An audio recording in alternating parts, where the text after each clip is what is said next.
Welcome to another weekly update of my rental house versus high income ETFs experiment. So, people who've been watching these right along get sick of me saying this, but we sold our rental properties, or most of our rental properties, and one of the last properties we sold, we took the proceeds, created an account in Robinhood, and we're comparing how the return on the ETFs and covered call ETFs are going to compare to if we kept the house and kept renting it. And I don't take in consideration the pain and suffering of having renters and all that type of thing. So this is just basically the numbers and no emotion.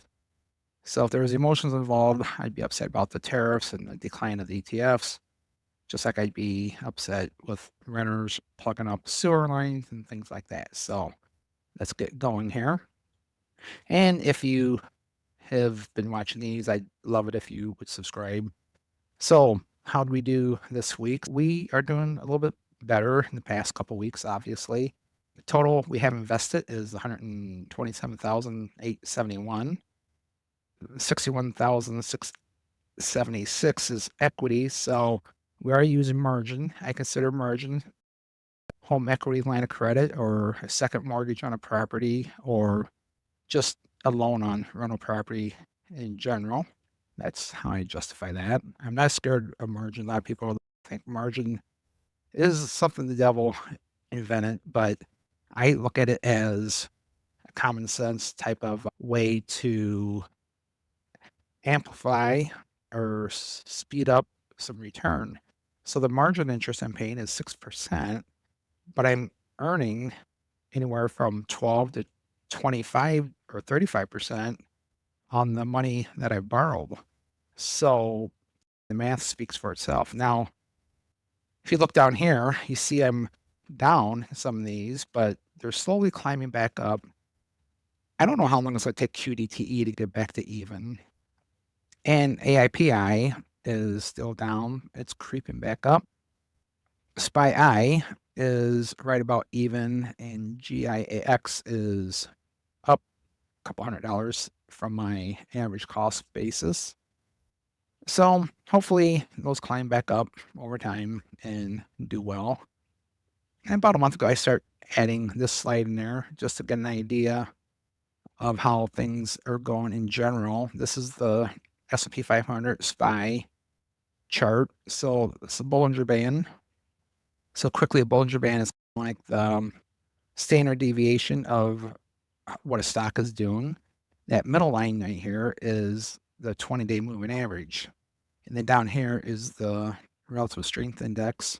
So back over here, I explained I thought maybe things had hit a bottom here because the RSI was down like at 20 to 25, which meant the market is oversold. And I bought some more giax right in here somewhere. I would have bought more, but I don't want the margin to get too high. I just got done saying how I'm not scared of margin, but I want to play it safe, in my opinion. So what's playing it safe, in my opinion, might be different than other people's opinion. So you see the Bollinger Band, when it hits the bottom here, it stays between the upper and lower bands. Here it broke out of the bottom a little bit, but then it started bouncing back up. Last week, the moving average started going back up, and the Bollinger Band hovering upward, and things are starting to go back up. In my opinion, I'm not an expert, but over 30, 40 years of investing, I've seen some ups and downs, and I've followed some things. Now, I can't predict what is going to go on with what the president says or what interest rates are going to do. But looking at these charts, I'm thinking that we're on a slowly upward trend and things should continue to go up unless something drastically is in the news, something negative. China and the US are talking about some agreements for trade, trying to come to some type of agreement. If that happens in a positive way, then I expect that to help boost the market a little bit. And hopefully those qdte and aipi shares will start going back to get back to breaking even. Am I nervous? Am I scared? What's going on? Actually, no. I just bought some more SPYI. I bought 50 shares of SPYI for $47.85 and cost me $23.92. So I think I'm going to add about 50 shares of SPYI per month for the time being. And I'm trying to decide if I should buy that after it declares the distribution or somewhere in between when the price just takes a little bit of a dip. I think what I'm going to do is just buy it at random times of the month when the price maybe is taking a dip. And what I mean taking a dip is as long as it's below my cost basis. If I go back here, I'll buy SPYI when it's below 48.51, which it is now slightly. So that's when I'll buy it. As long as it's around this price, a little bit lower. So what happened this past week? So this past week, I bought those shares of SPYI. I paid $300 in interest for the margin, and I received an $830 distribution from qdte. And I follow a couple other YouTubers who do the math for qdte and other round hill funds. The return next week for qdte is going to be quite a bit lower, so maybe around $550 for next week. So I'm expecting a little bit of a dip next week on that. Here you can see a history of my distributions and my margin that I paid. See, last month I've earned $29.57. So far this month I'm up $1,118. So this month should be a better month in general because there's 5 Fridays and qdte pays out every Friday. So down here there's an extra Friday. So I'm expecting this to be about 3,500 to 4,000 perhaps. So the beginning of this project, I projected how things would go, and then over here is how things are actually going.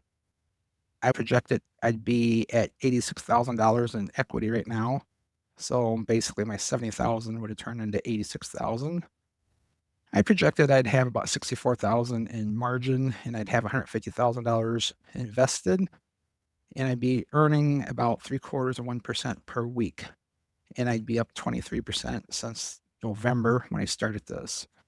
And actually what's happened, I'm down to 61,676 from 70,000. I got 66,000 in margin compared to 64.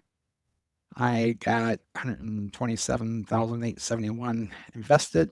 I'm up 0.81% this week, which doesn't sound like a lot, but my goal is to be up 0.75% per week. So if it did this here every week, that's where I would expect to be, and I'd be totally happy. I'm down almost 12% since the beginning of the project, and I'm using 107% of margin compared to my equity. So 66,000 is 107% of the 61,676 here. And this project is comparing the rental versus the ETF. So if I was still renting that house, I would be collecting $700 a month rent, paying $80 a month in insurance, $200 a month in taxes. I would have $2,900 plus in my checking account or cash. My equity would have grown to about 71,631 for a total of 74,571. For the equity, I estimate 4% per year growth, and that comes out to be $233 a month approximately. And I've said other expenses I will figure out at the end of the year, like maintenance type things, work on windows and those types of things. And so for the year so far, or since November, since we started this, the house would be cash and the equity would be 74,571. ETF is 61,182. So the house is ahead by 12,895. But I do expect that to turn around at some point before the end of the year. I expect the ETFs to be ahead and catch up. So anyhow, I'm up less than 1% for the week.